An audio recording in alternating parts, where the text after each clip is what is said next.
கோவை சரவணம்பட்டி பகுதியில் உள்ள பிபிஜி தொழில்நுட்ப கல்லூரியில் முதலாம் ஆண்டு மாணவர்களுக்கான வரவேற்பு விழா வெகு விமரிசையாக நடைபெற்றது. இதில் முன்னாள் IAS அதிகாரி சிறப்புரை ஆற்றினார். கோவை சரவணம்பட்டி பகுதியில் உள்ள பிபிஜி தொழில்நுட்ப கல்லூரியில் முதலாம் ஆண்டு மாணவர்களுக்கான வரவேற்பு விழா அக்கல்லூரி வளாகத்தில் நடைபெற்றது.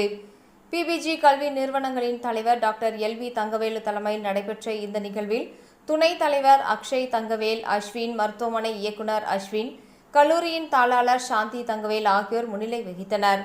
நிகழ்ச்சியில் கலந்து கொண்ட அனைவரையும் பிபிஜி தொழில்நுட்ப கல்லூரியின் முதல்வர் நந்தகுமார் வரவேற்று பேசினார்.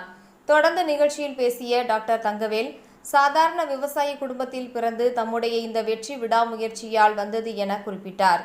எனவே மாணவர்கள் தங்களுடைய இலக்கை அடையும் வரை கல்லூரி காலங்களில் கவனத்துடன் செயல்பட வேண்டும் என்றார்.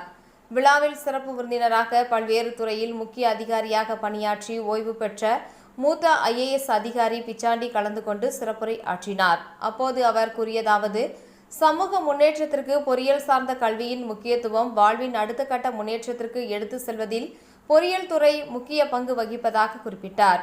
எனவே தங்களது பிள்ளைகளை இந்த பொறியியல் கல்லூரியில் சேர்த்து பெற்றோர்கள் நல்ல முடிவை எடுத்துள்ளதாக கூறிய அவர், கல்லூரியில் பயிலும் காலகட்டங்களில் மாணவ மாணவிகள் கடைபிடிக்க வேண்டிய ஒழுக்க நெறிமுறைகள் மற்றும் கல்வி பயிலும் போதே தங்களது பன்முக திறமைகளை வளர்த்துக் கொள்ள வேண்டும் என்றார்.